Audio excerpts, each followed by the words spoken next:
Bonjour à tous. Soyez tous les bienvenus aux missions étrangères de Paris. Je suis le père Landry Védrenne. Je suis prêtre des missions étrangères de Paris. J'étais missionnaire pendant 7 ans à Taïwan où j'ai fait la connaissance du professeur Stéphane Korkuf. Nous sommes ravis de vous accueillir aujourd'hui pour cette conférence donnée par le professeur Stéphane Korkuf. Il est spécialiste en géopolitique des sociétés sinophones. Le professeur Stéphane Korkuf est maître de conférences en politique du monde chinois contemporain à l'Institut d'études politiques de Lyon. Il est chercheur au Centre d'études linguistiques, langage, corpus, société, Université Jean Moulin Lyon 3 et chercheur associé au Centre d'études sur la Chine contemporaine, antenne de Taipei, qu'il a dirigé pendant 4 ans. Taïwan est-elle une nation souveraine ? Le thème de la conférence d'aujourd'hui interroge sur le statut de l'île de Formose sur la scène internationale dans un contexte de tensions croissantes dans le détroit de Taïwan. Par cette question, le professeur Stéphane Korkuf vous présentera le fruit de ses réflexions sur ce régime unique qui perdure en dépit d'une reconnaissance diplomatique limitée. Voilà, soyez le bienvenu, professeur Stéphane Korkuf. Merci d'avoir accepté notre invitation.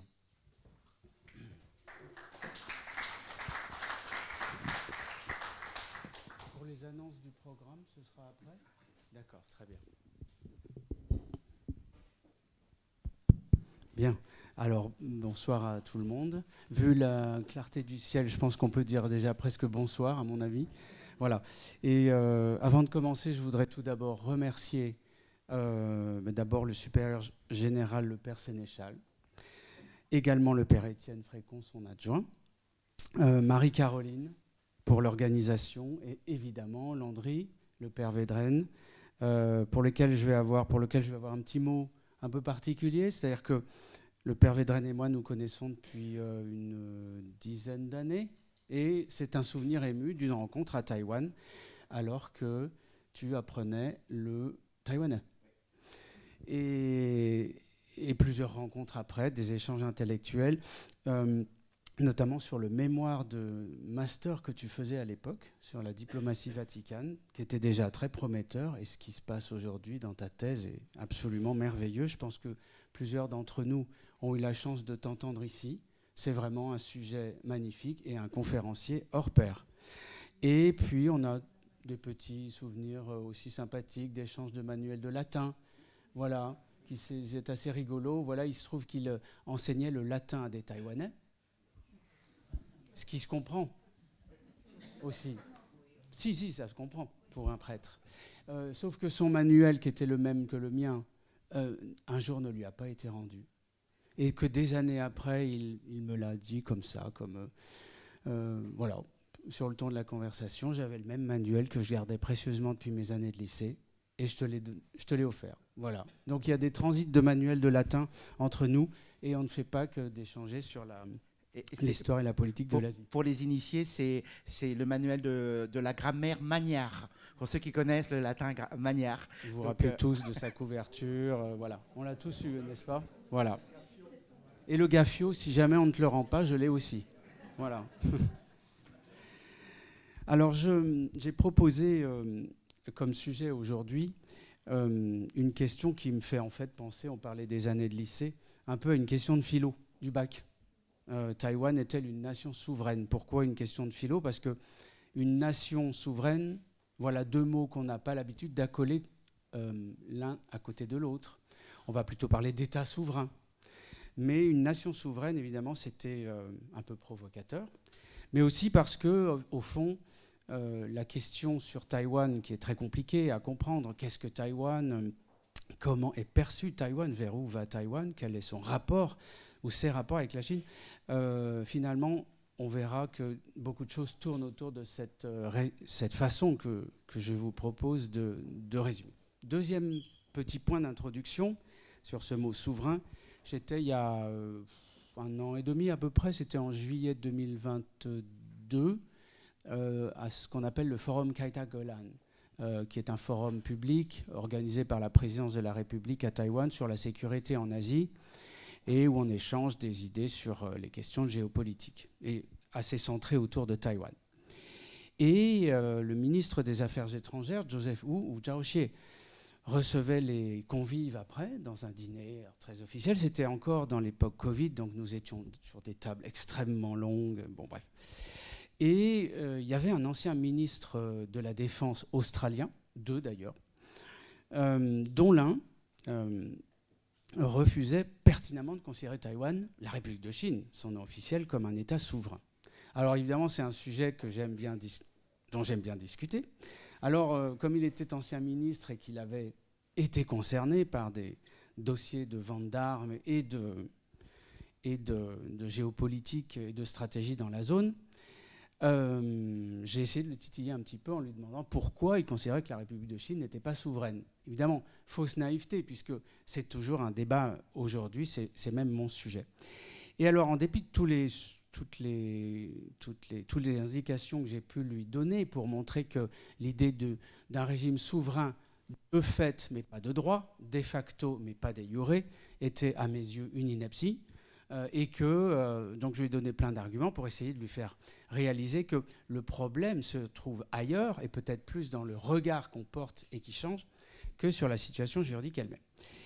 Et en fin de journée, devant le ministre, dans ce dîner, il était d'ailleurs assis à côté de moi, et il a pris la parole, chacun devait se présenter, dire quelque chose, et il dit au ministre des Affaires étrangères de la République de Chine à Taïwan devant lui, en anglais,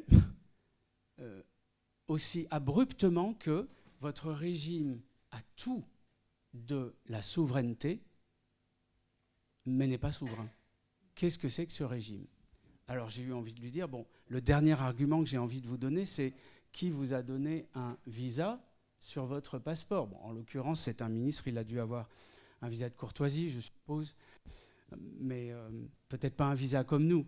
Mais en tout cas, certainement un laissez-passer, un sauf-conduit ou un visa délivré par une autorité souveraine. Alors, c'est une question assez compliquée, puisqu'un ministre de la Défense peut ne pas savoir clairement comment définir ou non le fait que cet État serait ou ne serait pas souverain. Alors, je reconnais, les choses sont véritablement en débat. Alors, je vais essayer d'évoquer cette question aujourd'hui, mais comme vous l'avez vu à travers le titre, plutôt sous l'angle de Taïwan, la nation taïwanaise est-elle souveraine ? Et je m'expliquerai sur ce choix. Alors, je vais procéder en 3 temps. Dans un premier temps, je vais vous donner, j'espère ne pas être trop long, une sorte de cadre. Je pense qu'il y a beaucoup de gens parmi nous qui sont allés à Taïwan, Père Rollin, combien d'années, je ne sais pas, beaucoup, 20 ans, 30 ans, 50, voilà. Beaucoup d'entre vous, si vous êtes là, s'intéressent à Taïwan. Je ne sais pas quel est votre stock de connaissances sur le sujet, donc je vais devoir donner des éléments qui, pour certains, seront peut-être très connus. Je m'en excuse par avance.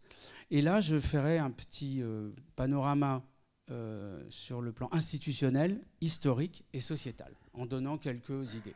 Voilà. Histoire de montrer la complexité de la situation qui va nous amener sur la deuxième partie, les questionnements, c'est-à-dire État souverain, nation souveraine, et en ligne de mire, la question que je vais soulever, les Taïwanais sont-ils un peuple ? Aborder cette question compliquée. Et puis en conclusion, je reviendrai sur mes 3 notions, l'État, la nation, le peuple, pour essayer de tirer un petit peu ça au clair. Voilà. Alors, si vous avez une question en cours qu'il faut éclaircir, un mot que vous ne comprenez pas ou que j'ai mal prononcé, n'hésitez pas. Alors, je vais commencer avec la question des institutions, le panorama institutionnel. Je ne vais pas vous faire l'histoire de la République de Chine. Disons que le régime officiel du gouvernement de Taipei aujourd'hui, c'est donc la République de Chine, Zhonghua Minguo, qui a été fondée en 1912 à Nankin, qui a subi de grandes vicissitudes historiques sur le continent jusqu'en 1949, mais qui, si l'on admet qu'il y a une continuité juridique indéniable entre l'époque continentale et l'époque insulaire, avec le transfert des institutions à Taipei le 7 décembre 1949, Alors, cette république malmenée sur le continent dispose en revanche à Taïwan d'une remarquable continuité juridique. Pour faire simple, sur le continent, il y a eu des gouvernements concurrents et surtout un territoire qui a beaucoup varié dans, non pas le territoire national officiel, mais celui effectivement contrôlé par le gouvernement de Nankin. Alors, la question de la souveraineté, qui va m'intéresser ici avant tout, c'est une question qui est souvent très mal comprise, avec un résumé fait par beaucoup, qui, à mon avis, est une façon de se dispenser de réfléchir à la question, qui est de dire que la République de Chine ou Taïwan est un régime souverain de fait, mais pas de droit. Donc, selon l'expression latine, vous la connaissez, je viens de la rappeler, de facto, mais pas de jure. Alors, premier problème, l'existence d'une souveraineté de fait qui se contenterait d'être de fait et qui ne serait pas de droit me paraît déjà quelque chose de suspicieux sur un plan intellectuel. La souveraineté, c'est quelque chose qui peut se définir juridiquement. Il y a différentes définitions à travers l'histoire. À partir du moment où on peut la définir juridiquement, elle existe ou pas, point barre, juridiquement. Donc, s'il n'y a pas de souveraineté de droit, on peut raisonnablement penser qu'il n'y a tout simplement pas de souveraineté de fait. Voilà pour dire l'idée que c'est sans doute une façon un petit peu commode de classer le dossier. Alors cette question de la souveraineté, elle est parente ou germaine d'une question d'identité nationale et de reconnaissance. Ce sera le fil directeur aujourd'hui. La question institutionnelle, en fait, pour Taïwan, c'est la souveraineté du régime, est-elle établie? Quelle est l'identité de ce régime? Et j'ai envie de dire, pas seulement l'identité constitutionnelle, quel type de régime, mais son identité nationale. Et puis, quelle est sa capacité à agir en relations internationales, c'est-à-dire la question de sa reconnaissance. Je parlerai d'autres choses, la société, l'histoire, les langues, mais c'est surtout ces trois points qui vont m'intéresser. Alors, on a souvent coutume de dire que la République de Chine, en fait, n'existe pas ou n'existe plus, soit parce qu'on penche du côté de l'argumentaire de Pékin, qui a déclaré en 1949 que la République de Chine a cessé d'exister à partir du moment où, ipso facto, à partir du moment où la République populaire a été proclamée le 1er octobre à Pékin. Et d'ailleurs, le régime communiste a même créé une pierre tombale, à Nankin, une pierre tombale qui marque Zhonghua Minguo, République de Chine, 1912-1949. Quand on en vient à ce degré de matérialité des symboles, c'est qu'on a quelque chose à prouver ou à affirmer. Et donc probablement, comme souvent en Chine, si on affirme que la République de Chine est morte et qu'on le dit tous les 4 matins, comme dit la chanson, il y a quelque chose qui cloche là-dedans, j'y retourne immédiatement. Alors, dire que la République de Chine est morte en 1949, tout le monde le sait, c'est un argument qui est très utile pour Pékin, à condition de ne pas trop le développer juridiquement. Parce que rapidement, la Chine risque de se prendre le pied dans le tapis.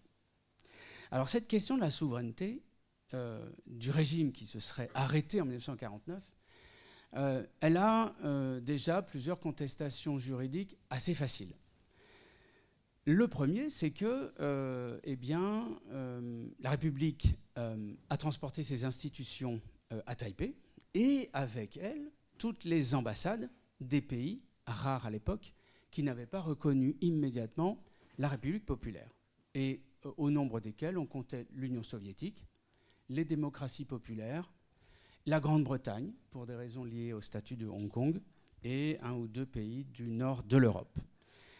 Le reste des pays, continuant à reconnaître la République de Chine, désormais réduite de fait à Taïwan, ont envoyé leur ambassade à Taipei depuis Nankin. Alors, il y a des cas particuliers intéressants, dont celui de la France. Peu de gens le savent, mais en fait, la 4e République et la 5e, jusqu'à la reconnaissance de Pékin par De Gaulle en 1964, n'ont jamais envoyé d'ambassadeur de France à Taipei. On a toujours eu des chargés d'affaires ad interim. Très intéressant et significatif. Comment je l'ai su ? À vrai dire, personne ne me l'a dit. J'ai juste un jour trouvé un vieux bottin diplomatique qui datait de 64. J'ai regardé la liste des ambassadeurs et puis évidemment, j'en ai trouvé aucun, puisque c'était tous des chargés d'affaires ad intérim, ce qui indiquait sans doute déjà soit une position du gouvernement français qui ne voulait pas trancher sur la survivance juridique du régime de la République après 1949, soit de ne pas trancher idéologiquement et de continuer en attendant à reconnaître le régime, car la reconnaissance de Pékin était une chose assez délicate. Et d'ailleurs, quand De Gaulle l'a faite en 1964, c'était sans l'avis des Américains, qui ont été furieux de sa décision unilatérale. Et c'était, voilà, un geste gaullien par excellence. Alors, j'ai souvent réponse à cet argument. Non, je vais donner ma réponse un petit peu plus tard. Un autre type d'argument qu'on avance est que la République de Chine ou Taïwan n'est pas présente à l'ONU. Alors, elle l'a été jusqu'en 1971, elle est même membre fondateur. Et au fond, c'est grâce à l'engagement de la République de Chine dans la guerre du Pacifique que la Chine a pu obtenir un siège de membre permanent au Conseil de sécurité, grâce à la République. Et la présence à l'ONU n'a jamais été un critère sine qua non d'existence internationale en termes de souveraineté. L'exemple classique, c'est celui de la Suisse, qui n'a pas été membre de l'ONU pendant des décennies et qui n'a jamais été considérée pour autant comme non existante sur un plan international. Il y a d'autres critères qui sont aussi avancés, et notamment le 4e critère qui a été décidé en 1933 par la Convention de Montevideo et qui stipule que pour être un gouvernement souverain, c'est la souveraineté dite interne, il faut avoir un gouvernement, un territoire et une population et une capacité à entrer en relations internationales sur un plan diplomatique. Et on cite souvent le fait que Taïwan n'est pas reconnu dans la société internationale et que donc c'est un signe de sa non-existence. Si cet argument d'une souveraineté positive, qui ne serait plus déclarative mais appréciative, déclarative c'est j'ai un gouvernement, une population, un territoire, et qui serait appréciatif, c'est-à-dire les autres pays considèrent que je suis existant, donc ils entrent en relation avec moi, si c'était vrai, si c'était véritablement une condition inattaquable, alors même cette condition, Taïwan la rencontrerait. Anglicisme, pardonnez-moi, aurait cette condition, remplirait cette condition. Parce que, même s'il n'y a plus que 13 États aujourd'hui qui reconnaissent la République de Chine comme partenaire diplomatique, il y en a déjà 13, donc il n'y en a pas 0. Et même si même si Taïwan un jour n'en avait plus, la question se pose de savoir qu'est-ce qui aurait changé juridiquement à Taïwan entre le moment où nous reconnaissions ce régime et la période actuelle où nous ne le reconnaissons plus. Si on prend l'exemple de la France, par exemple, en 1964, on a changé de reconnaissance diplomatique pour Pékin. Mais la France n'a jamais, en tout cas à l'époque, déclaré que la République de Chine avait cessé d'exister. La seule chose que nous avons faite, c'est en janvier 1994, lors du communiqué conjoint Paris-Pékin, de reconnaître ce que peu d'États ont fait et qui n'était pas tout à fait glorieux pour notre pays, que la République populaire de Chine était souveraine sur l'île de Taïwan, ce que jamais le général de Gaulle n'avait fait. Mais ce qui s'est passé pour la France avant 64 et après 64, c'est que notre regard diplomatique a changé. Nos choix diplomatiques ont changé. Nos engagements diplomatiques ont changé. Mais ça n'est pas la réalité juridique sur le terrain qui a changé, c'est notre regard. S'il y a quelque chose qui a changé à Taïwan juridiquement entre 64 et aujourd'hui, c'est la démocratisation. Et ça n'est pas parce que la France aurait cessé de reconnaître la République de Chine que, ipso facto, elle n'existerait plus. Ça n'a aucun sens. Donc dès qu'on creuse cet argument, ça n'a pas vraiment de sens. Et si la faible reconnaissance de la République de Chine aujourd'hui dans le monde était le synonyme de sa non-existence en termes de souveraineté, alors que dirait-on de la République populaire de Chine avant 64 et 71, quand elle avait assez peu d'États dans le monde, surtout dans les premières décennies, qui la reconnaissaient, parce qu'elle était au banc des nations pour des raisons idéologiques, mais aussi de son agression des forces en Corée et de l'invasion du Tibet, immédiatement après sa fondation. Donc vous voyez que quand on creuse cet argument, en fait, ce dont on se rend compte, c'est que, comme souvent, hélas, les raisonnements juridiques sont des raisonnements qui viennent ex post justifier un rapport de force, une idéologie ou une intention. Et que là, l'idée que la République de Chine n'existe plus en termes de souveraineté ne résiste pas longtemps à l'analyse. Je donne un dernier exemple, et c'est la réponse que je donne souvent quand on m'oppose ces arguments, c'est que de 1949, date à laquelle le gouvernement se replie à Taipei, jusqu'en 1971, 31 octobre, la résolution 2758 de l'Assemblée générale des Nations unies, qui va expulser les représentants de Chiang Kai-shek pour réinstaurer la Chine populaire dans ses droits légitimes. Si j'avais le temps, je reviendrai sur tous ces mots qui ne correspondent pas à l'état du droit à ce moment-là, qui sont véritablement un rapport de force diplomatique traduit dans des mots juridiques qui ne correspondent pas à la réalité.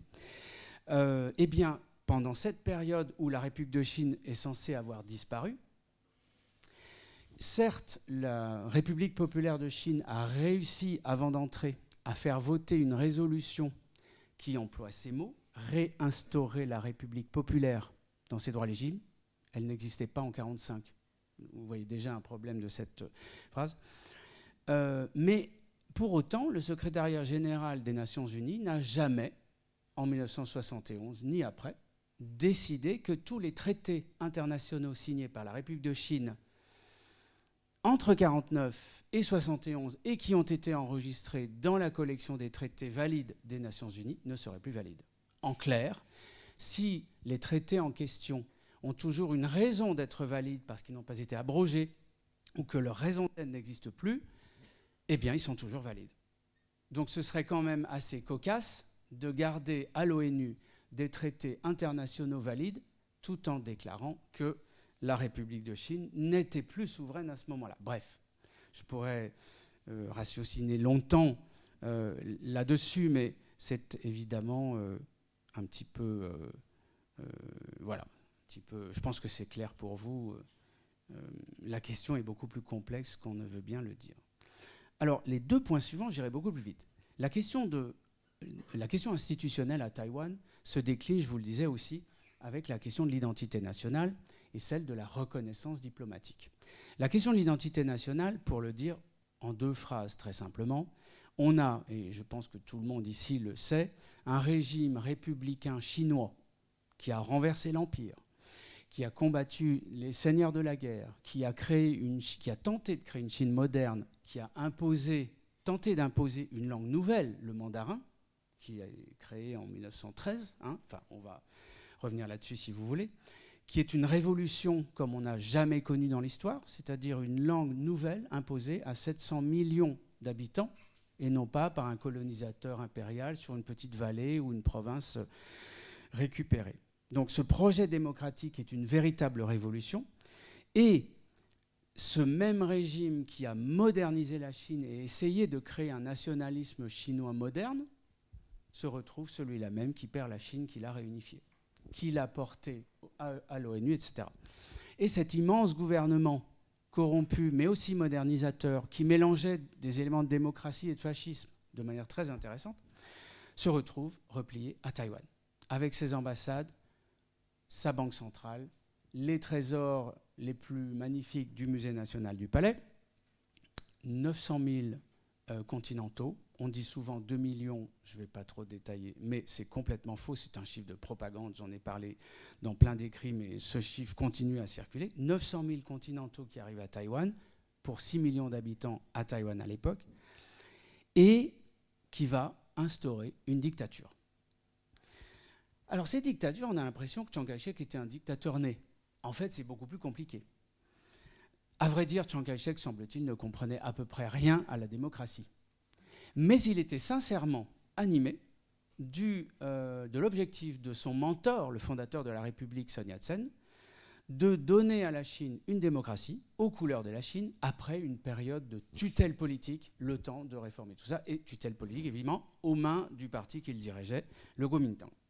Sauf qu'arrivé à Taïwan en 1949, un an après la tenue des élections générales, législatives et de l'Assemblée nationale, plus pour ceux qui aiment les détails, il y avait 3 chambres à Taïwan, l'Assemblée du UN de contrôle.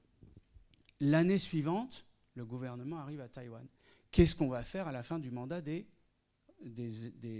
représentants? On ne peut plus les élire sur le continent.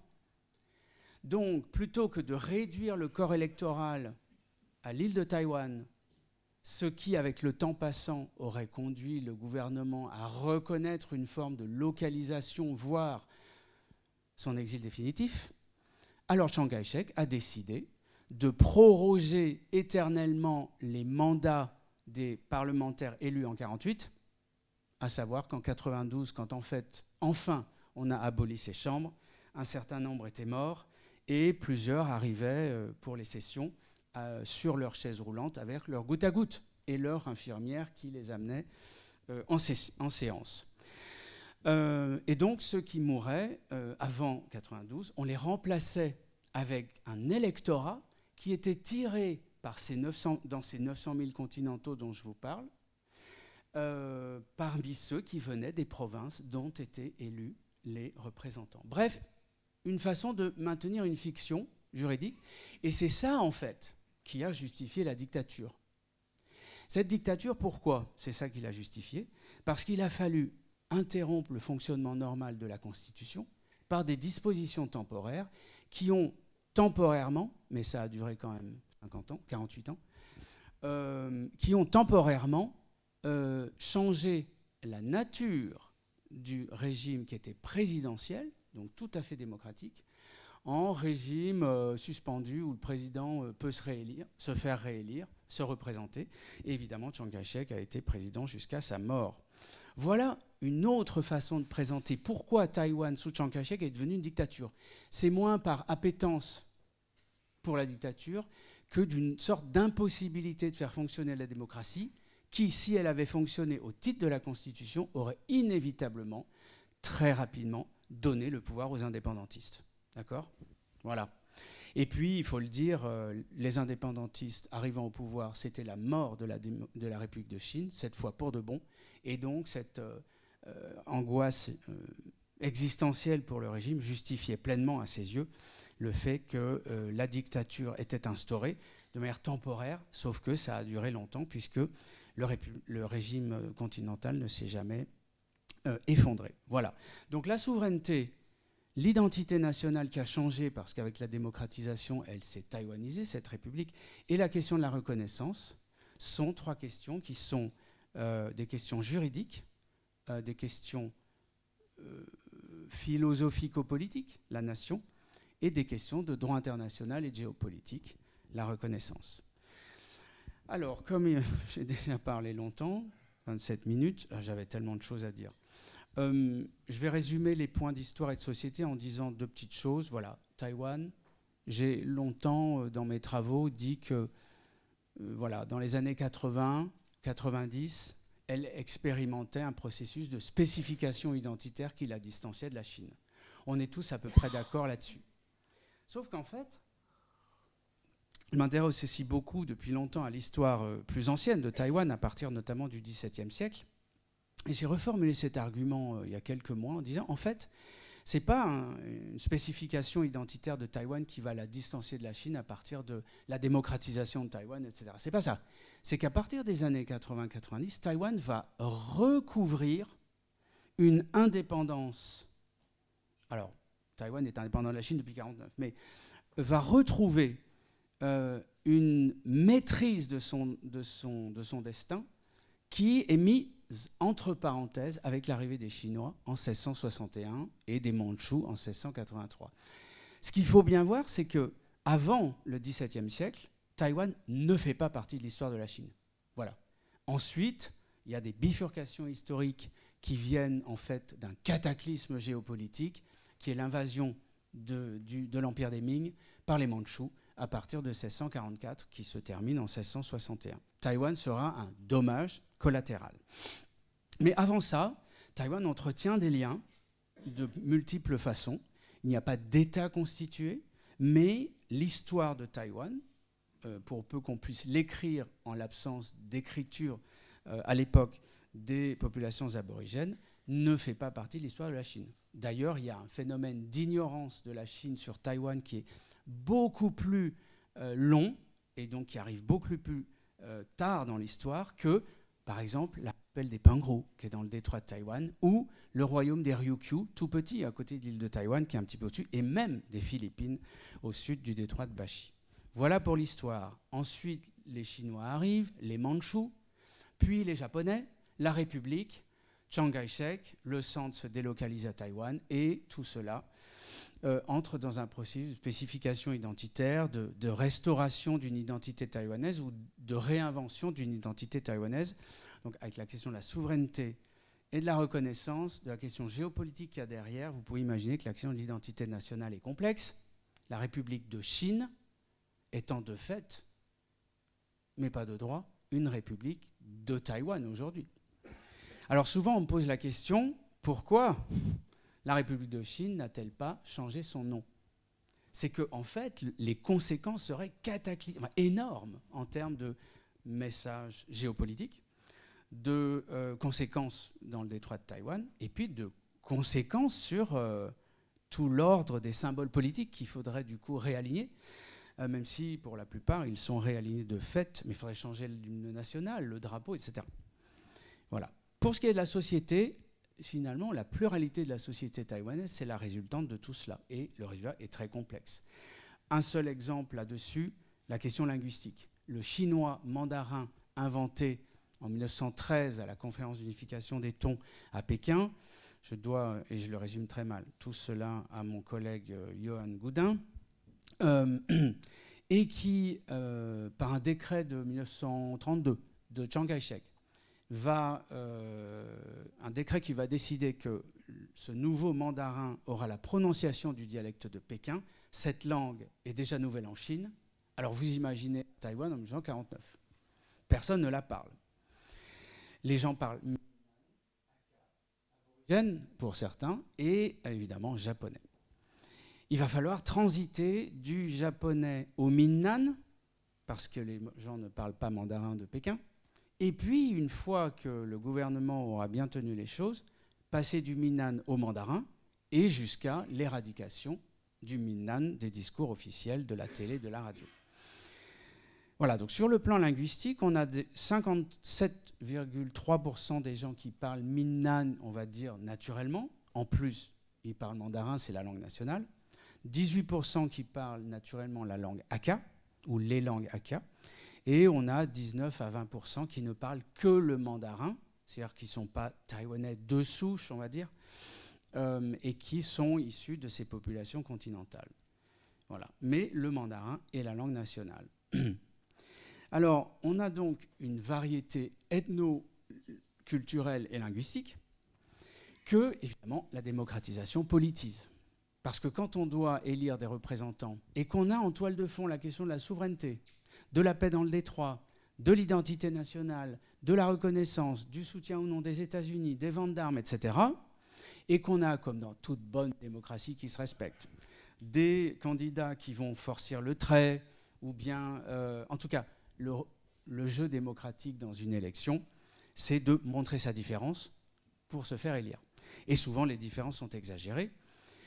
Et donc, quand la question identitaire a surgi dans le débat public, et cette fois de manière officielle et non pas réprimée par la dictature, c'est-à-dire en gros en 94-95, quand elle a vraiment explosé dans la rue, eh bien, évidemment, ça a été très vite, avec des accents dramatiques, puisque c'était récupéré électoralement par l'opposition du Kuomintang au pouvoir alors, et puis les fractions du Kuomintang qui s'en étaient échappées parce qu'elles trouvaient que le Kuomintang était trop taïwanisé et que la République de Chine de Papa et de Chiang Kai-shek, elle était sacrifiée.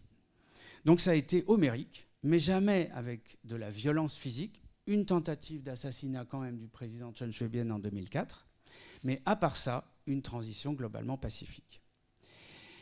Alors maintenant, je passe à ma dernière partie, les questionnements. J'ai parlé 30 minutes. Ça va, j'ai encore un petit peu de temps? Oui, je ne veux pas abuser. Alors ma question c'était, je vous l'ai rappelé, hein, Taïwan est... En théorie, on parle plutôt d'un État souverain ou pas. On ne parle pas de nation souveraine. La nation, c'est une autre dimension. L'État, c'est une structure juridique, identifiable, dont on peut facilement décrire l'histoire, les symboles, le fonctionnement juridique, alors que la nation, c'est bien autre chose. Il en existe d'ailleurs beaucoup de définitions, et je ne vais pas les donner ici, mais j'en donnerai une qui m'est propre, très simple, beaucoup trop simple, mais qui peut fonctionner ici. La nation, c'est le fait de vouloir vivre ensemble. Pour un peuple, évidemment. Ça ne s'applique pas à un couple, ou etc. Vous avez compris. Mais j'insiste sur la volonté de vivre ensemble parce que ça va déterminer une volonté de converger et de débattre. Et c'est caractéristique de Taïwan aujourd'hui. Alors,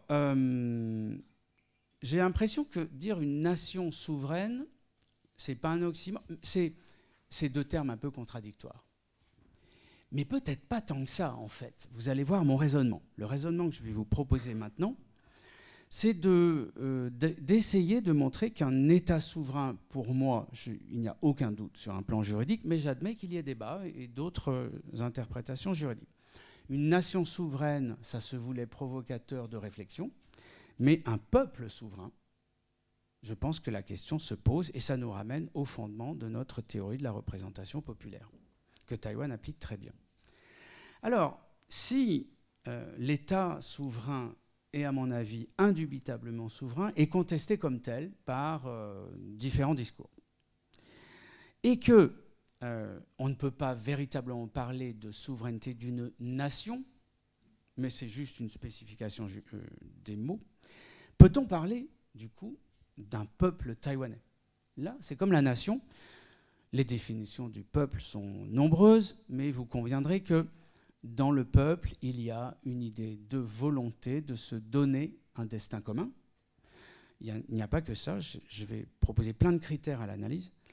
En tout cas, un peuple serait celui qui prend son destin en main pour constituer ou se donner une subjectivité propre, différente de celle des autres, et une subjectivité qui va être construite, hein, elle n'est jamais donnée, par-delà les différences internes de ce peuple ou de ceux qui prétendent devoir devenir un peuple, disparités culturelles, linguistiques, etc. Et également en dépit des aléas extérieurs. Un peuple peut vouloir se constituer comme peuple contre la volonté d'un autre peuple, par exemple un empire, qui va intégrer ce peuple au sein de son empire multiethnique. C'est typiquement le cas du mouvement des nationalités, le printemps des peuples en Europe orientale en 1848, cette libération de toutes ces nationalités qui étaient sous le joug de l'Empire ottoman et de l'Empire austro-hongrois. Et cette libération d'un empire multiethnique, c'est exactement ce que fait Taïwan par rapport à l'empire chinois au temps long, c'est-à-dire pas seulement l'empire des Ming, qui n'a pas inclus Taïwan, contrairement à ce que dit les textes, la propagande chinoise, des Mandchous, qui eux ont intégré Taïwan, mais à l'empire mandchou, et de la République populaire de Chine, qui, grosso modo, a à peu près 80% à vue d'œil des frontières de l'empire mandchou, qui ne sont pas les frontières de l'empire chinois. D'accord ? Je reviendrai là-dessus, c'est vraiment un point cardinal pour moi.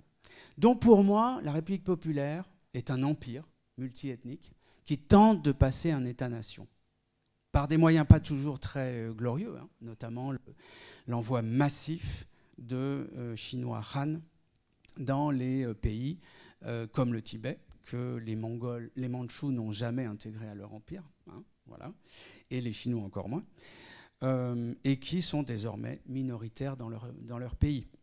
Voilà.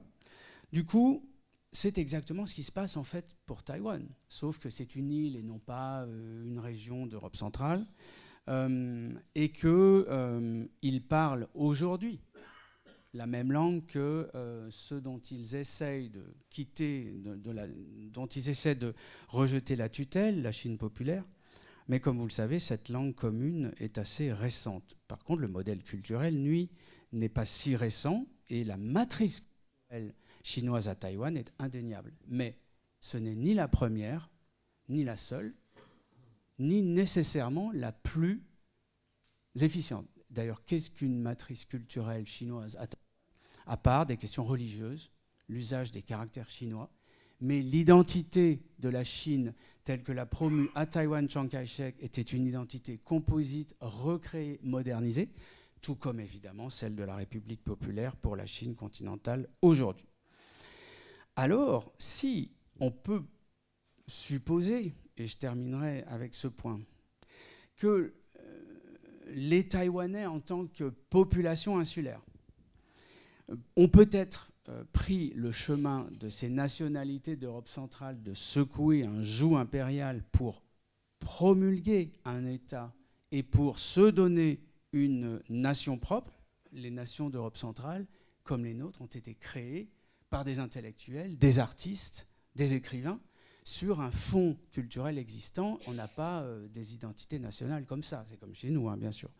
Du coup, c'est un processus, comme toutes les identités, elles sont processuelles et relatives.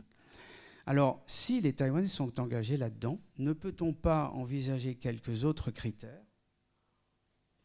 pour voir si oui ou non les Taïwanais sont ou pas engagés dans un processus de création d'un peuple? Alors, comme j'ai déjà beaucoup parlé, je vais lister déjà tous ces termes, toutes ces questions qu'on pourrait étudier, hein, pour voir si oui ou non les Taïwanais peuvent faire peuple. Leurs identifications ethnoculturelles, ça, je vais donner des détails. L'existence ou non chez eux, et à quelle proportion de partage dans la société, d'un sentiment de communauté de destin. Ça a été formulé clairement dans les années 90, mais par celui qui créait la nation taïwanaise, Lee Teng-hui. Encore faut-il arriver à montrer que cette idée qu'il a eue, qui est beaucoup partagée en fait, est véritablement partagée par tous, ou par une majorité écrasante. Troisième critère qu'on peut évoquer, les Taïwanais ont-ils des valeurs partagées sur un plan politique? Là, on a des études qui existent sur des macro-études internationales faites par les États-Unis, et on voit que, c'est pas ce qu'il y a au tableau, hein, que les Taïwanais sont de manière écrasante ralliés à la démocratie. C'est pas rien, il y a 30 ans, c'était une dictature. Et très rares aujourd'hui sont ceux à Taïwan, j'en ai entendu un une fois, qui nous disent, alors lui me disait, nous les Chinois, à Taïwan, nous les Chinois, on n'a pas besoin de démocratie, ça ne nous intéresse pas, ce dont on a besoin, c'est un maître qui nous dirige. C'était assumé, bon voilà. C'est très rare d'entendre ça aujourd'hui à Taïwan, ce serait un peu plus commun en Chine, mais je ne fais pas là une critique, c'est qu'on n'a pas en Chine aujourd'hui un enseignement, une socialisation politique qui permette aux individus de penser la valeur démocratie. Quatrième point qu'on pourrait étudier, une évolution vers un consensus. Et là, on va se rapprocher de nos statistiques. Cinquième point, Taïwan, sur un plan culturel, linguistique ou culturel, a-t-il ou a-t-elle des différences par rapport aux pays proches comme la Chine ou le Japon, sachant que Taïwan est un peu un bébé illégitime de la Chine et du Japon, des différences qui sont suffisamment marquées pour justifier que dans ce continuum qu'est la société humaine dans son ensemble, et pas avec des fractures de culture qui sont insurmontables. Moi, je vois ça plutôt comme un continuum de différences. Voilà. Donc, dans ce continuum de différences qui circulent d'un pays à l'autre et d'une culture à l'autre, est-ce qu'il y a un moment où on peut mettre un curseur qui va dire que, et sur quel sujet, Taïwan est suffisamment différent de la Chine ou du Japon, qui sont les deux pays qui l'ont le plus influencé à part les cultures autochtones, pour dire qu'il y a une société distincte. Clairement, il y a une société. Mais si on peut dire qu'il y a une société distincte, qu'elle est insulaire, qu'elle a pris en main son destin, qu'elle a des identifications particulières, qu'elle a des valeurs partagées qui sont en l'occurrence très partagées et très différentes du pays d'en face, et que tout cela va vers un consensus, vous comprenez qu'on peut raisonnablement commencer à se poser la question de savoir s'il existe ou non un peuple taïwanais. Je rajoute très rapidement 3 idées. Les Taïwanais se sentent exposés à un danger mortel qui est l'irrédentisme chinois et l'édification d'un outil militaire à même de récupérer cette île, c'est-à-dire concrètement en termes de l'annexer, hein, si les Américains sont empêchés d'y accéder ou qu'ils abandonnent la défense de Taïwan, question qui est extrêmement violente aujourd'hui, avec la possibilité d'un retour au pouvoir de M. Trump. Très clair avec Joseph Biden. Autre point aussi, Taïwan, c'est une île. J'espère ne pas être trop long, mais je touche à beaucoup de sujets. Je vais en dire un tout petit mot. L'insularité. J'ai fait avec un certain nombre de mes collègues et co-dirigé avec Jérôme Soldani à l'Université de Provence un livre qui traîne, bon, c'est de ma faute, mais qui est énorme sur la question de l'insularité à Taïwan. Notre point de départ, c'est que l'insularité, c'est un construit et pas une donnée. Si vous ôtez les mers d'une carte bathymétrique, bah vous voyez l'écorce terrestre en continu, et ce qui émerge de la mer et qui fait une insularité disparaît. C'est une manière de poser la question qui est de dire, bon, finalement, une île, c'est le pourtour émergé à ce moment de l'histoire, de la fonte des glaces, etc. Mais surtout, ça c'est un peu provocateur de dire ça, surtout ce qui est intéressant, c'est que l'insularité, c'est un construit social. On vit ou pas un état d'insulaire. À Taïwan, tout le monde sait qu'on est sur une île, bien sûr, mais personne n'y pense dans la journée.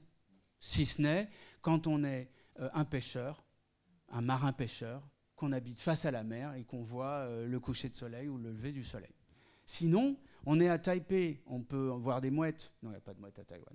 On peut entendre la mer, on peut savoir qu'elle est là, la sentir, manger des fruits de mer en permanence et ne pas penser de la journée entière qu'on est sur une île. On le sait, on n'a pas besoin d'y penser.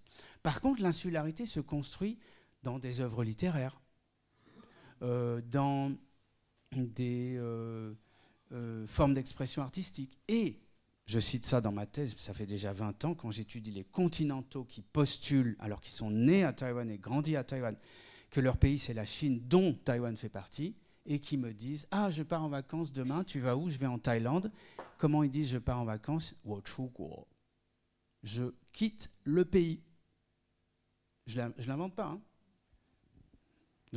Ou alors, Thaïlande, j'aurais pas dû dire cet exemple. Je vais à Xiamen ou à Pékin ou à Shanghai ou au Chuguo. Donc ils vont de l'autre côté et ils disent « je quitte le pays ». Donc en fait, à leur insu, cette insularité joue. Et finalement, même si dans les années 90, les continentaux de Taïwan étaient extrêmement mal à l'aise, malheureux, j'ai fait ma thèse sur cette question, avec ce changement identitaire, c'est par la crise qu'ils se sont taïwanisés. Et une crise vraiment violente pour eux.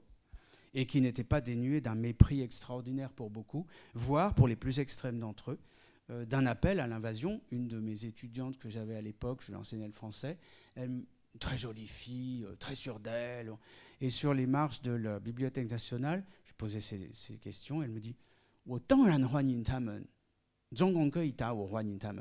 les Chinois communistes peuvent venir nous casser la figure, attaquer Taïwan, moi je les accueille à bras ouverts. Bon. Et puis, le tout dernier point, dans cette idée que peut-être un peuple Taïwan émerge, je reste précautionneux, pour moi c'est une évidence, hein, mais je le formule sous forme de question, c'est que en fait, ces dernières années, Taïwan émerge ou réémerge comme un sujet d'actualité. Alors évidemment, c'est lié aux actions militaires de la Chine, à la question du Covid, etc. Mais on sent que Taïwan, en tant que frontière des valeurs occidentales, est un pivot et qu'il y a plusieurs endroits frontières, l'Ukraine en est un, hein, des frontières des valeurs occidentales, enfin des valeurs sur le marché international des valeurs, et que Taïwan en est une parce que face à Taïwan, qui est indubitablement démocratique, le Economist Intelligence Unit classait Taïwan en 8e position en 2022 dans les démocraties les plus fonctionnelles du monde, et en 10e position en 2023, la France étant en 21. Voilà. Donc, face à Taïwan, qui est l'une des démocraties les plus intéressantes au monde, qui en plus propose des sujets d'évolution et de modernisation de la démocratie, on a, excusez-moi d'être caricatural, le seul pays au monde qui non seulement a été totalitaire à une époque révolue, mais qui est en train de retotalitarisera son régime. Et ça n'a jamais existé dans l'histoire. Les nazis ont été défaits, aucun régime n'a continué et reconstruit un totalitarisme. Les Russes, pareil, et on ne peut pas qualifier cet odieux régime de Poutine de régime totalitaire, si on distingue bien les mots totalitarisme, autoritarisme, etc. Par contre, la Chine, depuis 10 ans, et peut-être même un peu plus, grâce à des facteurs dont Papy Hitler, Papy Staline et Papy Mao ne disent pas, de reconstruire ce totalitarisme modernisé et sans doute bien plus efficace. Ces deux grands facteurs étant, un budget phénoménal du fait de la puissance de l'économie chinoise, et deux, qui n'est pas en guerre en plus, et de deux, les nouvelles technologies, évidemment, qui permettent à ce régime de quadriller la population comme jamais ça n'a été le cas. Or, il s'agit de la première population du monde, n'est-ce pas? Et ce quadrillage social est allé très très loin. Voilà, un mot de conclusion, mais je l'ai déjà dit, la conclusion. L'État souverain, pour moi, c'est clair. Il n'y a aucun doute. C'est notre regard qui change et qui varie là-dessus. Mais j'admets qu'il y a un débat. La nation souveraine, c'était juste un appel au débat. Voilà. Mais un peuple, je pense clairement qu'on a aujourd'hui sous nos yeux, après 30 ans, un peuple taïwanais, quels que soient les critères qu'on prend, je pense que ça coche les cases, et que ce peuple est souverain.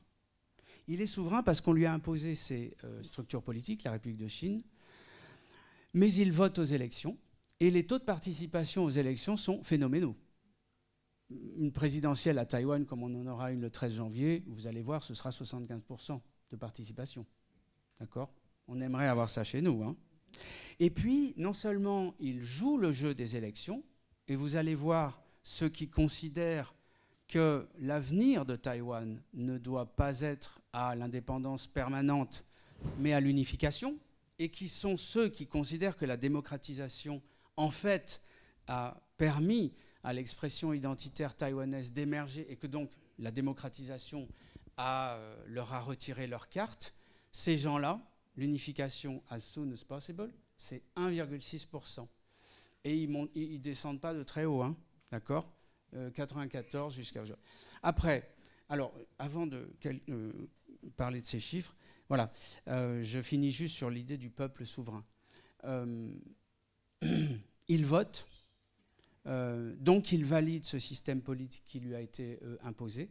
Les extrêmes votent aussi, même si le régime leur échappe maintenant, mais ils votent pour essayer d'avoir encore quelques représentants.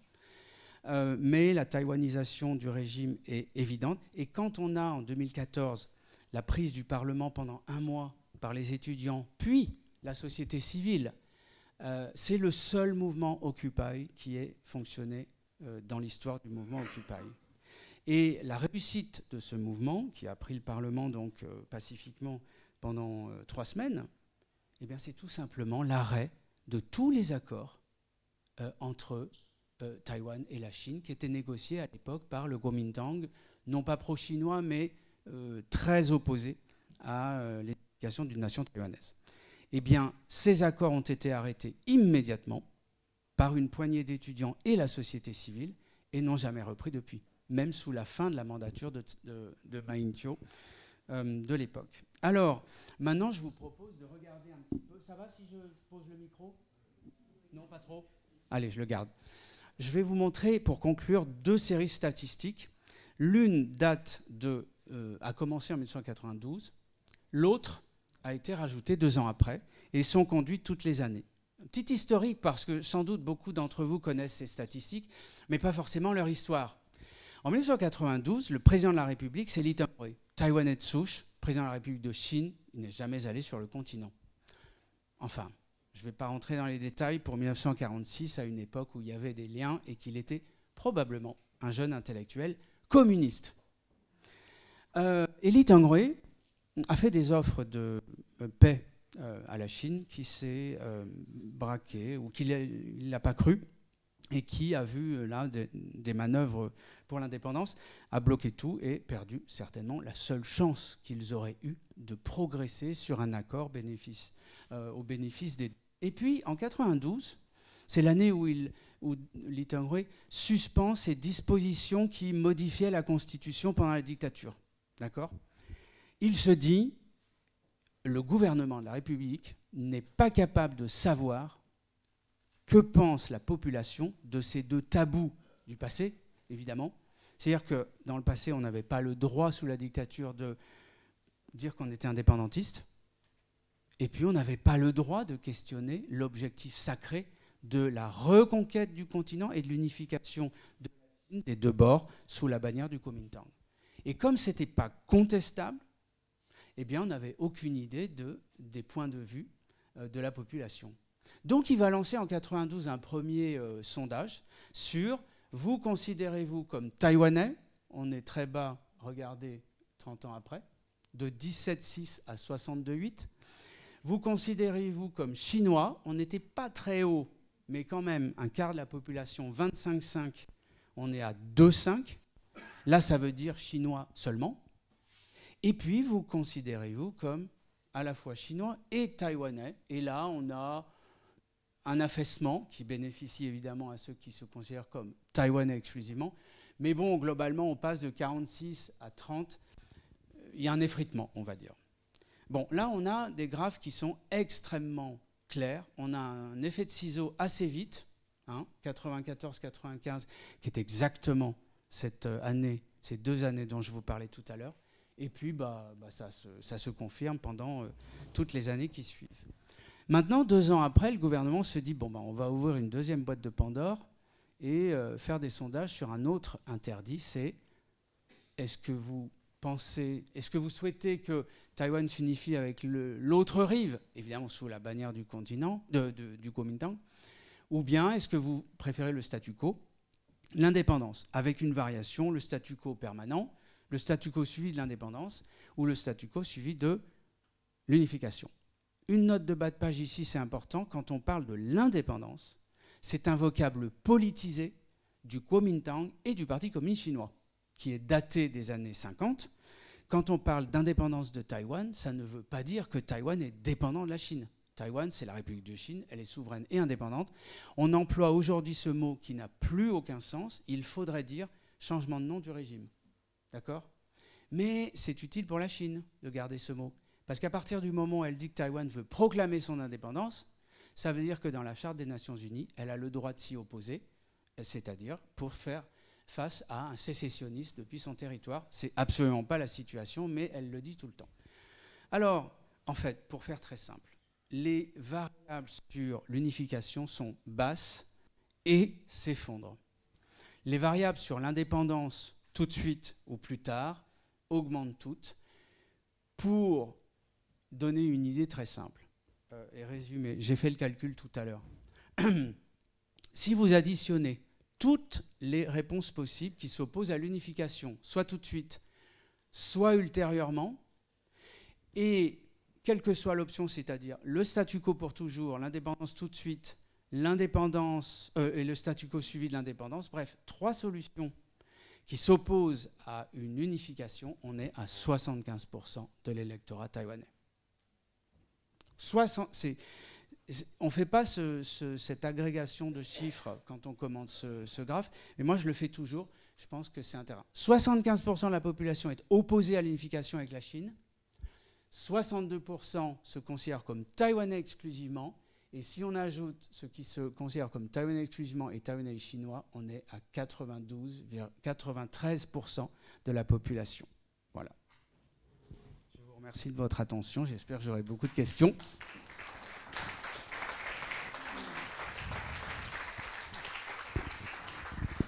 Un grand merci à l'excellentissime professeur Stéphane Corcuff. Merci pour votre communication très claire et passionnante. Et maintenant, nous allons avoir certainement des questions. Si vous avez des questions, je vais vous donner le micro. Merci. Merci, monsieur, pour votre belle conférence. Je voulais vous demander si vous pouviez nous donner des éléments au plan économique. Parce qu'on entend dire en fait que Taïwan serait très dépendante de la Chine, et certains vont jusqu'à dire que la Chine continentale n'a pas besoin d'envahir Taïwan, elle la posséderait déjà économiquement. Ah oui, une bonne question. Alors, comment faire bref bon, Taïwan, c'est la 13e ou 14e puissance commerciale au monde. En termes de PIB par habitant, on est au niveau de la Corée.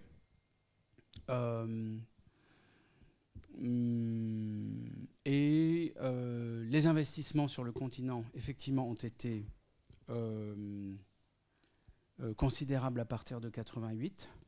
D'abord débridés et sans contrôle par des intermédiaires comme Hong Kong, et puis à partir des années 94-93, contrôlés avec des seuils qui les autorisaient, et les opposants disant il ne faut pas les autoriser, mais en fait la réalité c'est qu'ils étaient autorisés pour être contrôlés et limités.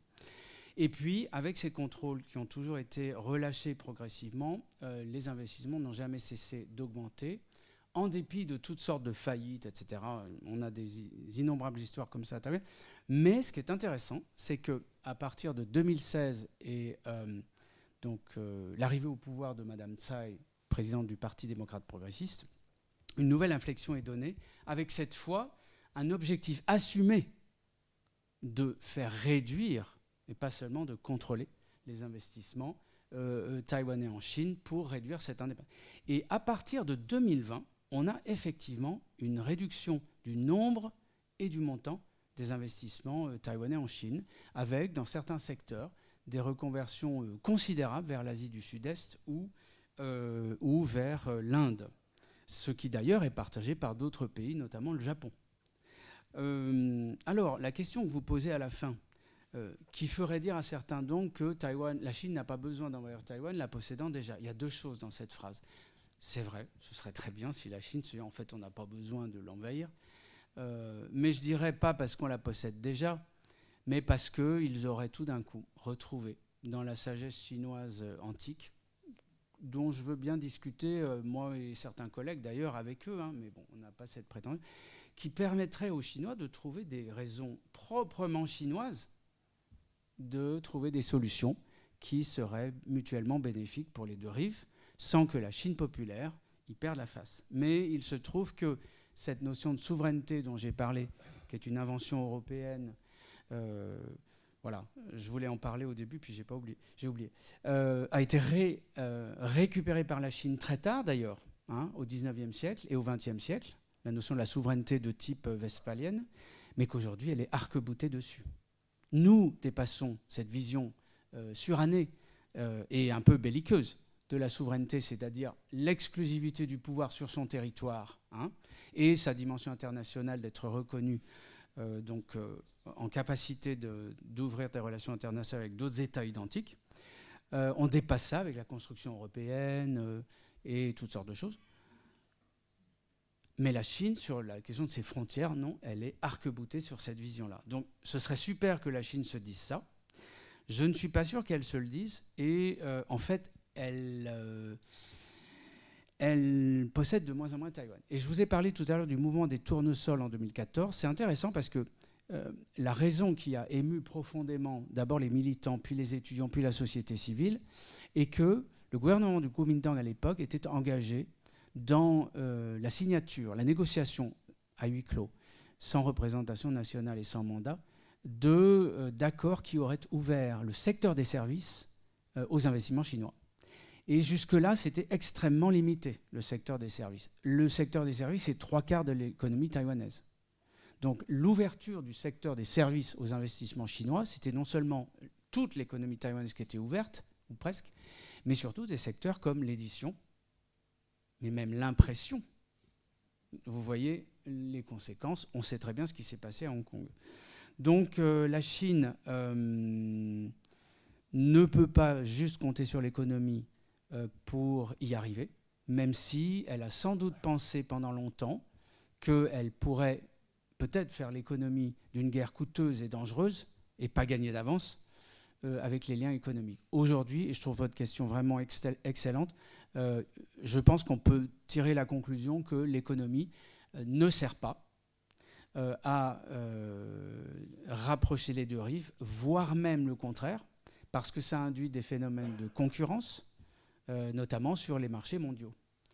Et je voulais rajouter un dernier point, si vous me permettez, le lien entre ce que vous dites et les débats électoraux. Je pense que les campagnes, souvent démocratiques, sont malsaines au sens où on invente des différences et qu'on exagère des points de vue que de toute façon on ne pourra pas appliquer. Bon, chez nous c'est pareil, mais c'est le jeu de la démocratie. Et je pense que Taïwan, en dépit des alternances depuis les années 90, en fait se gouverne au centre, même si les partis Kuomintang et DPP regardent dans des horizons radicalement opposés. Mais aujourd'hui, que la guerre devient quelque chose de possible et que la Chine semble en mesure à terme, au moins, sinon d'envahir Taïwan, au moins de ralentir l'arrivée des Américains et de faire beaucoup de destruction, eh bien, la question de l'économie se pose comme étant possiblement, mais du point de vue de Taïwan, la dernière carte à jouer pour éviter la guerre. Et là, on a une polarisation entre les Verts et les Bleus, le Kuomintang et le DPP, autour d'un argument qui, si je le résume à l'extrême, mais faites-moi confiance, je pense qu'on peut le faire, est de cet ordre. Pour les Verts, c'est-à-dire le Parti démocrate progressiste au pouvoir, l'économie, les investissements avec la Chine, certes, sont un facteur de paix si la Chine ne veut pas mettre en danger ses investissements, ses relations économiques, etc. Mais du moment que la Chine comprendra que Taïwan en profite pour repousser ad vitam aeternam l'objectif de la Chine de récupérer l'île, alors les Taïwanais savent que la Chine attaquera quand même. Donc eux, leur position, l'économie, en fait, ça ne nous protège pas.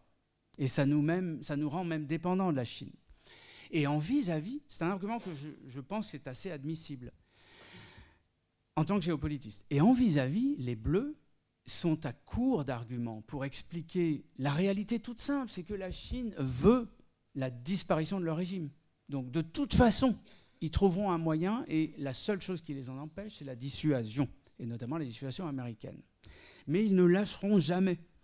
Eh bien, face à la difficulté pour le Kuomintang, qui est pris en tenaille à Taïwan, de caractériser la Chine comme un État pacifiste, ami, etc., et donc de vendre sur le marché électoral leur objectif d'unification à terme, face à cette difficulté-là, eh bien, ils n'ont plus recours qu'à l'idée de l'économie en disant « le monde se prépare à la guerre, les Américains cherchent la guerre », c'est faux. L'intérêt des Américains dans le détroit de Taïwan, c'est surtout pas la guerre.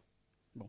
Les Chinois répondent et, d'une manière belliqueuse, se préparent à nous attaquer, et le DPP met de l'huile sur le feu. Donc, les Chinois, les Américains et le DPP vont nous conduire à la guerre. La seule chose à faire, c'est l'économie, l'économie, l'économie.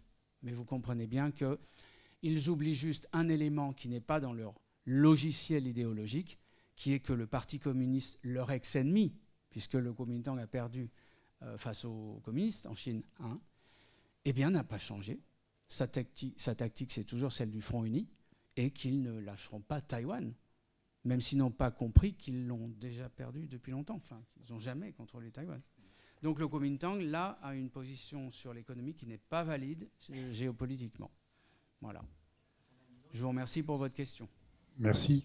Pardon de rebondir un peu, de revenir sur ce que vous venez de dire là tout récemment. Merci pour votre présentation. Mais quel est votre pronostic sur les élections du mois de janvier 2024 et comment ça peut faire évoluer le problème de l'indépendance de Taïwan sur le plan régional, géopolitique? De la souveraineté de Taïwan, donc c'est ça.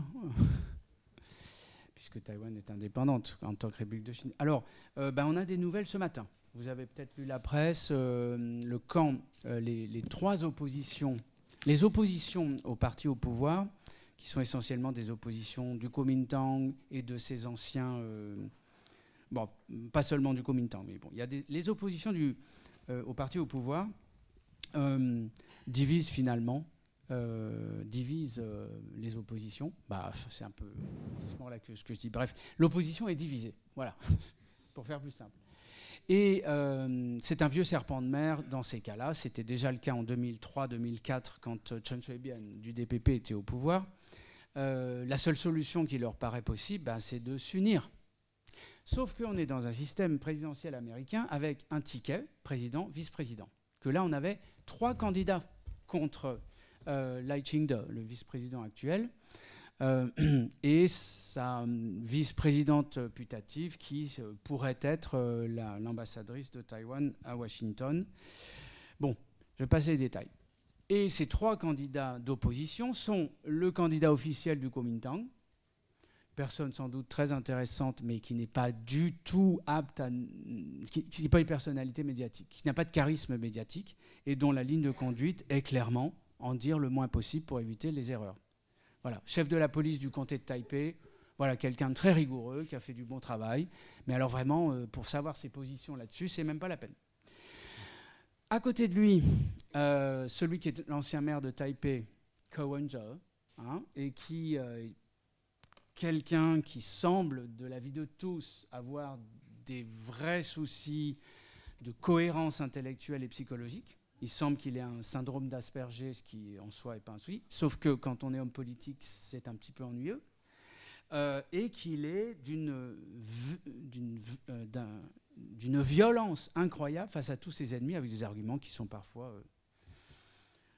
complètement incohérents. Et que celui qui déteste le plus se trouve être le candidat du Kuomintang.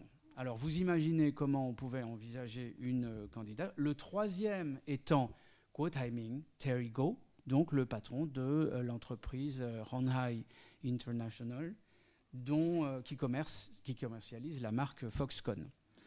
Bon, et Guo Taiming, qui a un slogan présidentiel très intéressant en ce moment. Alors, c'est très compliqué, parce que si le Kuomintang et l'ancien maire de Taipei s'unissent, ça rallie beaucoup de candidats. Mais ça ne résout pas le problème, complètement, parce qu'il y a quand même contre le DPP, Guo Taiming, que la Chine aimerait bien voir se retirer de la candidature pour que toutes les oppositions s'unissent. Échec complet. Guo Taiming a déposé sa candidature officiellement la semaine dernière. Et donc il y a 3 jours, le Kuomintang et le Taiwan People's Party, donc de Ko Wen-je, ont annoncé qu'ils allaient donc introduire un mécanisme de désignation de qui des 2 partis aurait la présidence et l'autre la vice-présidence. Bref, pour essayer de s'unir. Voilà, on vient d'en parler tous les 2.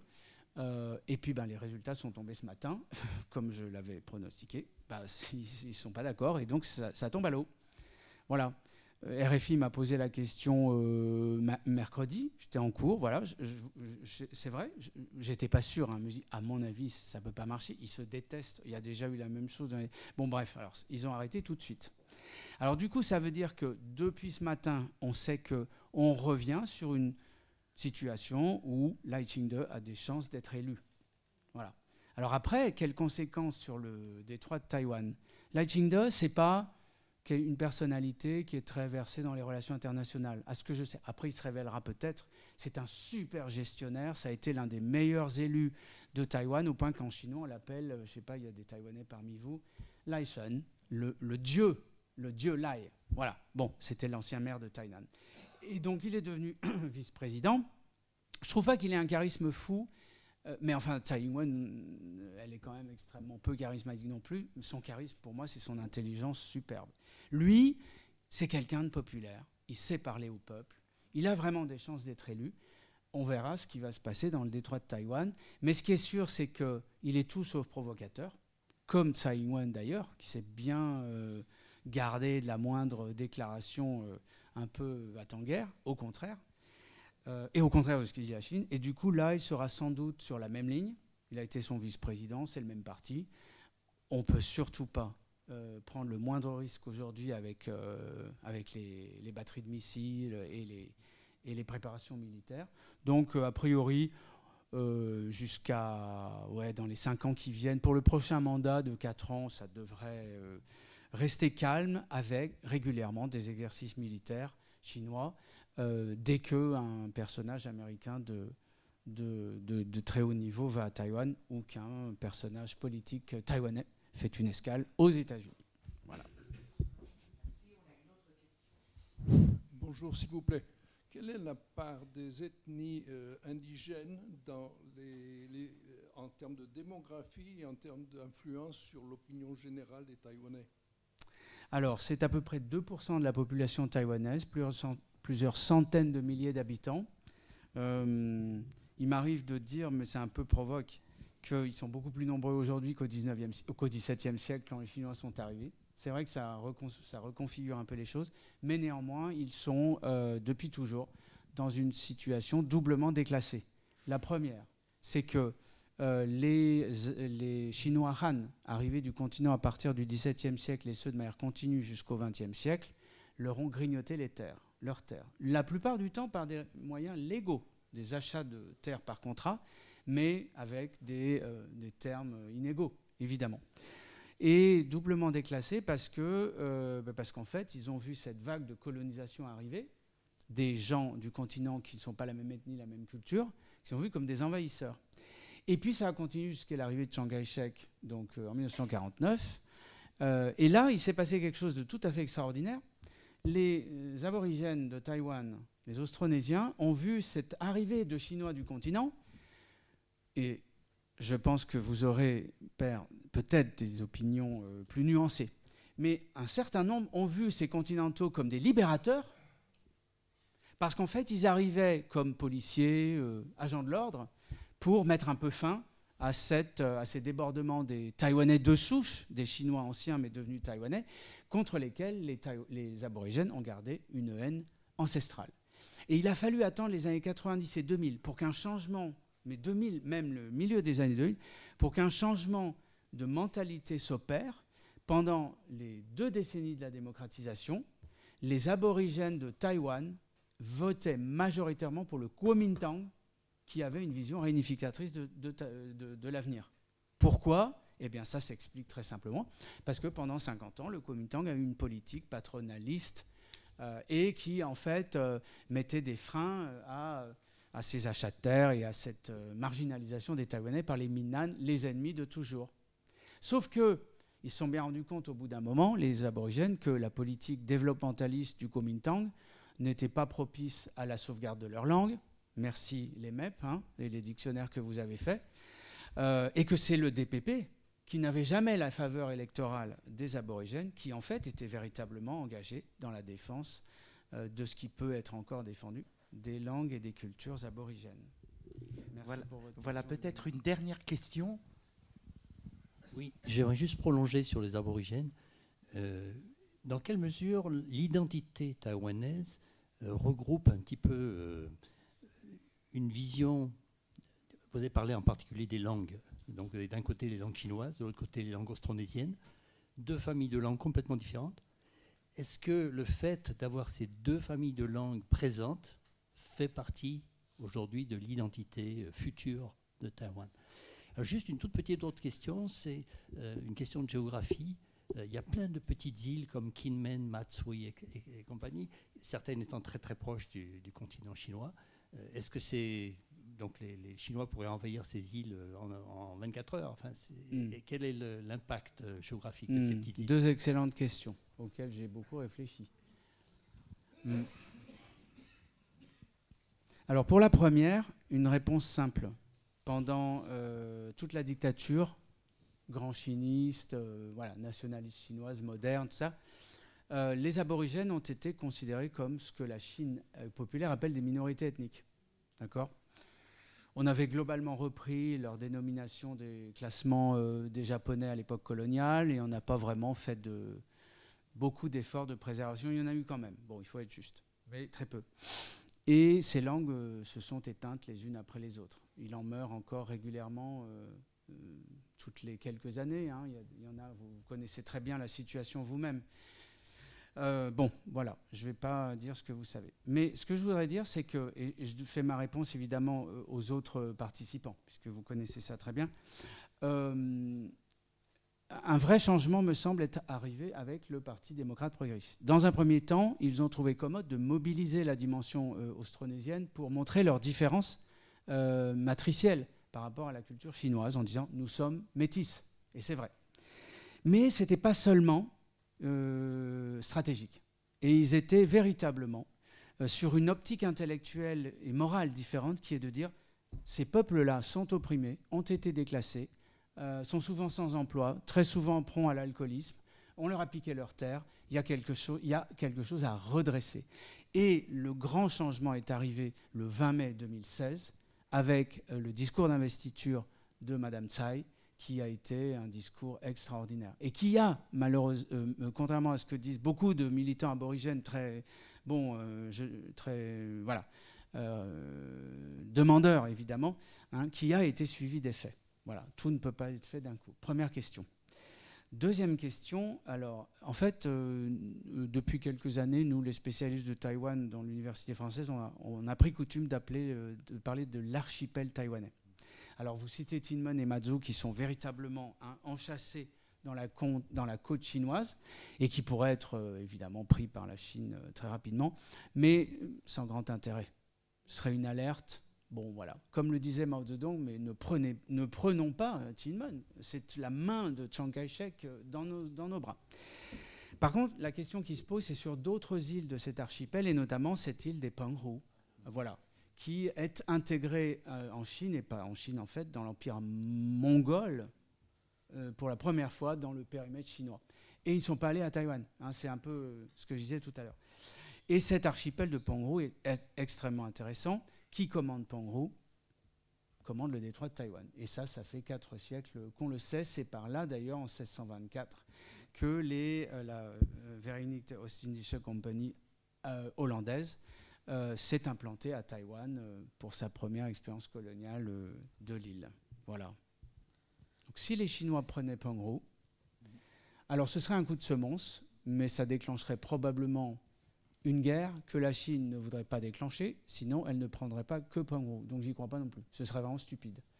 Un îlot de mer de Chine du Sud comme l'île de Taiping, c'est pas impossible. Mille merci à vous, professeur Korkuf. Tiao Shou xie xie.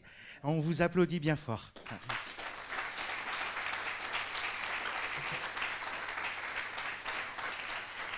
Merci infiniment de votre présence, surtout un jour aussi humide.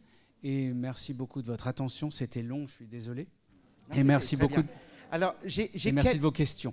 J'ai quelques annonces. J'ai des livres. Voilà. En 2023-2024, une dizaine de conférences sont programmées aux missions étrangères. Vous avez le programme complet à l'accueil des MEP. Vous pouvez vous inscrire à notre newsletter pour être informé des conférences à venir, mais aussi de tous les autres événements scientifiques et culturels. Nous organisons à nouveau cette année un cycle de concerts solistes en mission qui vous propose une rencontre musicale avec un soliste le temps d'un déjeuner. Le jeudi 7 décembre à 12h30, nous accueillerons la clarinettiste Yujing Jung dans la salle des Martyrs. Enfin, pour soutenir les missions étrangères et sa programmation, une urne est à votre disposition à l'entrée de la salle. Une annonce toute particulière aussi. J'organise avec Alizée Le Druyennet, qui est doctorante à Paris-Sorbonne Panthéon en histoire de l'art, et le docteur Elisabeth Bruyère de l'Academia Belgica à Rome. Nous organisons un grand colloque international sur la diplomatie du Saint-Siège. Alors ça aura lieu ici même au MEP pendant toute une journée, le 9 décembre prochain. Il y aura 4 panels, la secrétaire d'État et le dicaster de l'évangélisation qu'on appelait auparavant des propaganda fide, avec la présence du docteur Johann X, qui est l'archiviste de la secrétaire d'État du Vatican, qui travaille main dans la main avec le Saint-Père. Il y aura aussi le directeur des archives historiques des propaganda fide, dont Flavio Bellomini, le professeur Claude Prudhomme de Lyon 2, qui est bien connu pour sa thèse de doctorat « La stratégie missionnaire du Saint-Siège sous Léon XIII ». Ensuite, nous aurons le panel Saint-Siège et Occident. Il y aura l'archiviste des archives apostoliques du Vatican, qu'on appelait les archives secrètes du Vatican, le docteur Gianfranco Armando, qui nous parlera du rétablissement des relations diplomatiques France-Saint-Siège en 1921, en relation avec la canonisation de Sainte Jeanne d'Arc en 1920.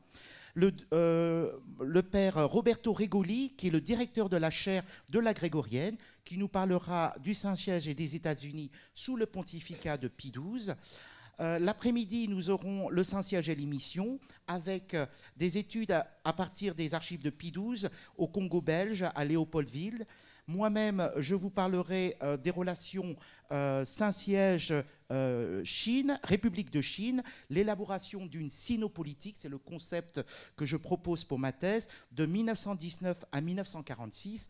Pour vous parler un petit peu de mes champs de recherche, je m'intéresse bien sûr à la République de Chine sur le continent, de 1912 à 1946, l'établissement de la hiérarchie catholique chinoise, mais je m'intéresse aussi des relations triangulaires France, fille aînée de l'Église catholique, Saint-Siège et République de Chine, de la France, en fait, de la monarchie de Juillet, du Second Empire, de la Troisième République jusqu'à la France pendant la Deuxième Guerre mondiale, la France libre, Alger et Londres, la France de Vichy et le gouvernement provisoire de la République française et ses relations avec la Chine et le Saint-Siège.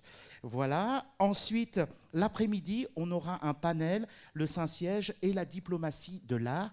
Soyez tous les bienvenus pour cette journée de colloque qui aura lieu le 9 décembre de 9h jusqu'à 18h. Donc c'est une journée assez dense, mais on aura un panel, un grand panorama de l'étendue de cette diplomatie si particulière qui est la diplomatie pontificale ou diplomatie apostolique. Merci. Je crois que le professeur Korkuf voulait nous présenter quelques livres. Oh, je ne vais pas les présenter, je voulais juste vous dire que pour celles et ceux qui voudraient quelques références sur Taïwan en français, j'en ai pris quelques-unes. Je demande pardon à mes collègues dont j'aurais oublié l'ouvrage. J'ai moi-même oublié mon dernier ouvrage, vous voyez.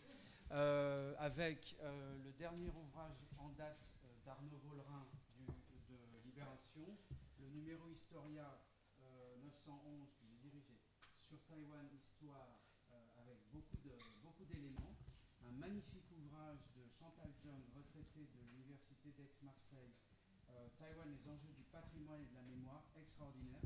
Un livre déjà un petit peu d'il y a quelques années, mais toujours très intéressant, Taïwan, île de mémoire. Une traduction en français d'une histoire très rapide de Taïwan, mais toujours valable, trop courte, on aimerait avoir plus. Un ouvrage très pratique de Barthélemy Courmont qui passe plein de choses en revue. J'aurais pu parler de mon petit ouvrage en français très court, Une tablette aux ancêtres à l'Asiathèque, une petite introduction au terrain taïwanais. Et puis, en fait, le dernier né, publié chez Kana à Bruxelles, le volume 3 de l'Office de Taïwan. Maintenant, je l'utilise dans mes cours de politique du monde sinophone à Sciences Po Lyon. Donc c'est vraiment une bonne BD. Le volume 4 paraîtra en janvier. C'est une fresque historique magnifique sur Taïwan de 1930 à aujourd'hui. Voilà. Merci encore pour votre invitation. Bonne soirée à tous.